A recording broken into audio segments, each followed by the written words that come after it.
When I was around 14 years of age, during high school, I had an upcoming examination in mathematics.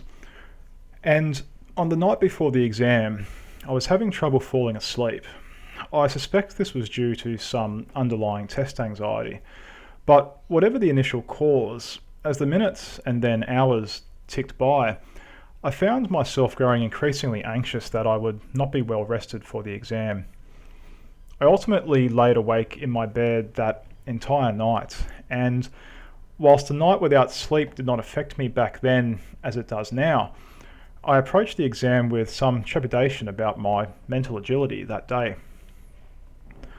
Always prone to some degree of test anxiety, on this day, my initial feelings of concern developed into full-blown alarm and anxiety as I went into the exam room and continued from there. I spent the next 3 hours doing my best to, for want of a better phrase, keep my shit together and get my answers on the page as best as possible. I ended up doing okay, but my performance and results were inevitably hampered. But something else happened to me that day, something ultimately I would discover to be far more valuable than any extra 10 or 20 marks on that maths exam. A seed was planted that grew into a subtle realization. It compelled a level up in my understanding that would lead me to one day awakening to the very fact that we have no free will. As I was on the bus home that day, I thought to myself, you should have gotten a better sleep last night.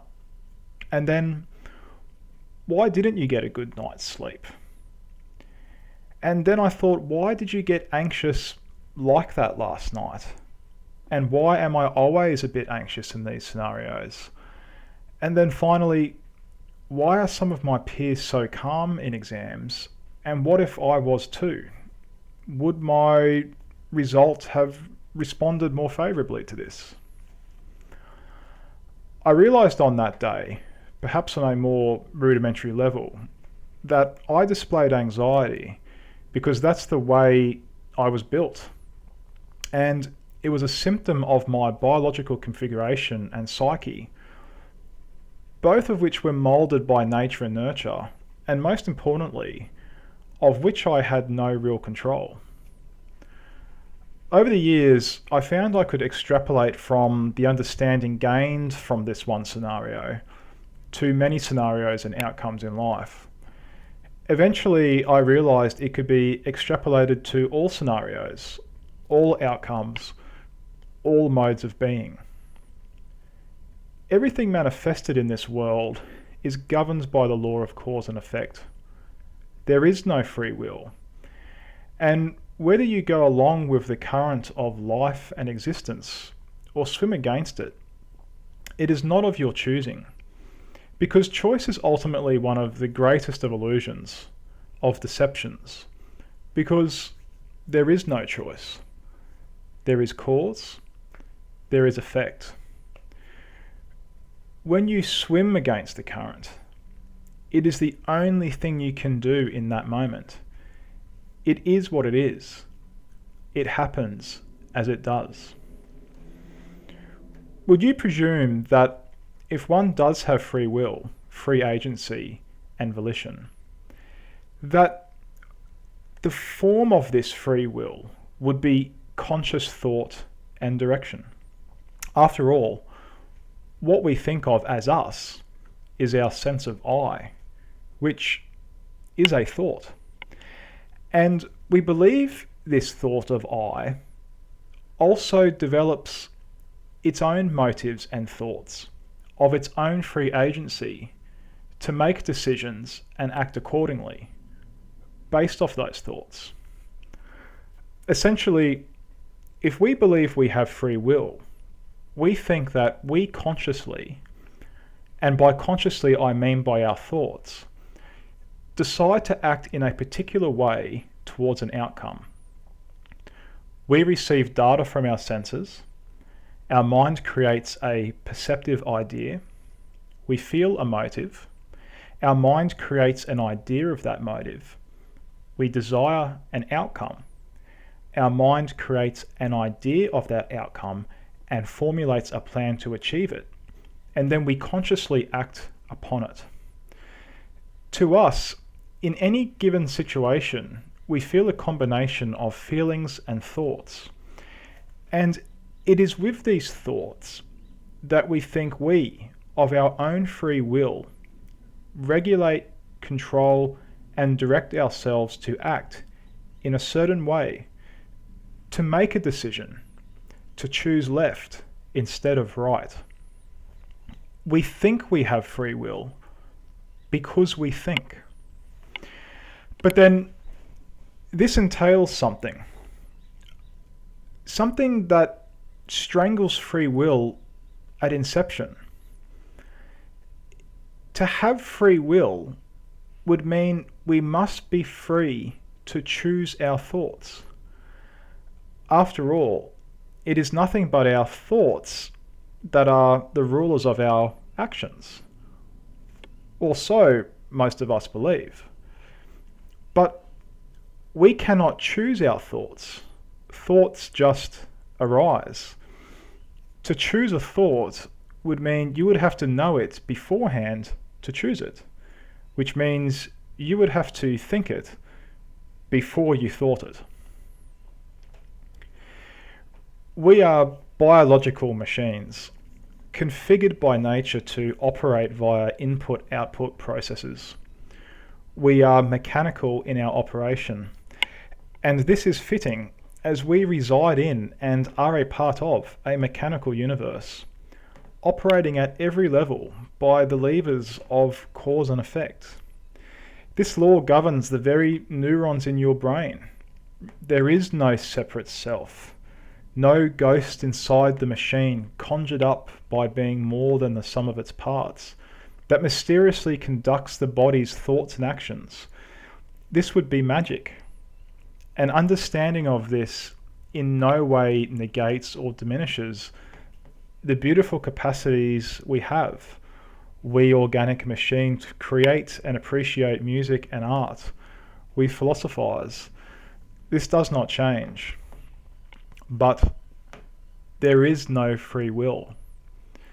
There is freedom to act according to our nature, but we cannot choose our nature.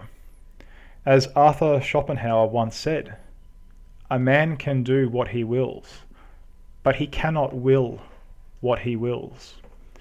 If you like cigars, you can be free to procure and smoke cigars, but this is not free will, this is freedom. Conversely, you can be put in prison and lose your freedom to procure and smoke cigars, but this is not a loss of free will.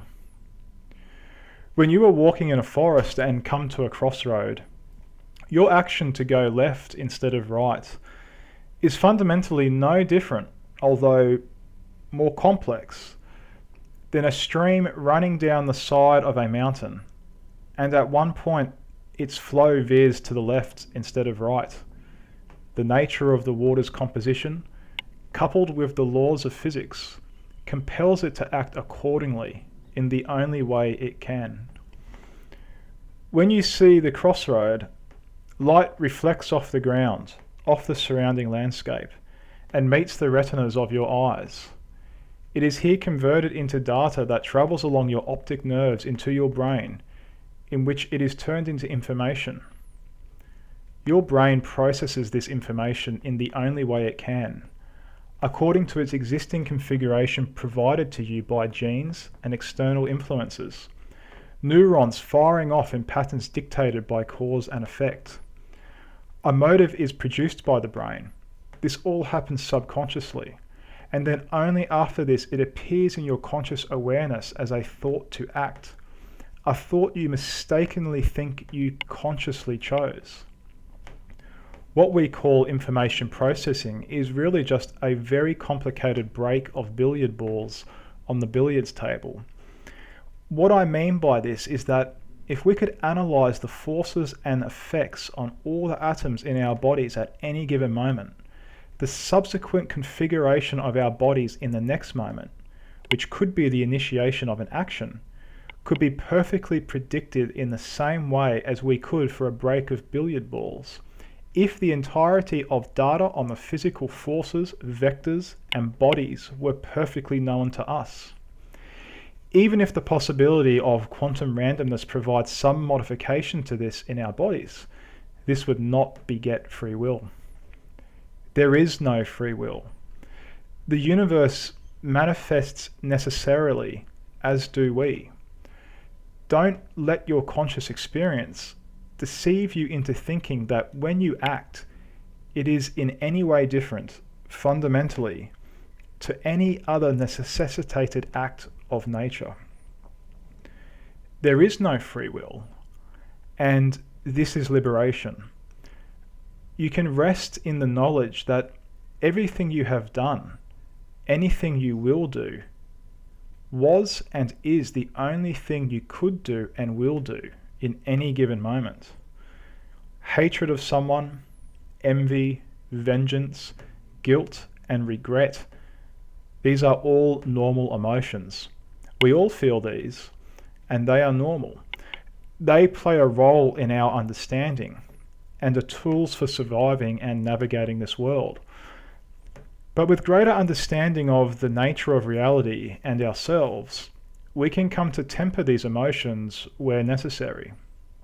With understanding, we can realize that at a deeper level, hating someone, wanting vengeance, just does not make sense when considered from the concept of vengeance in and of itself.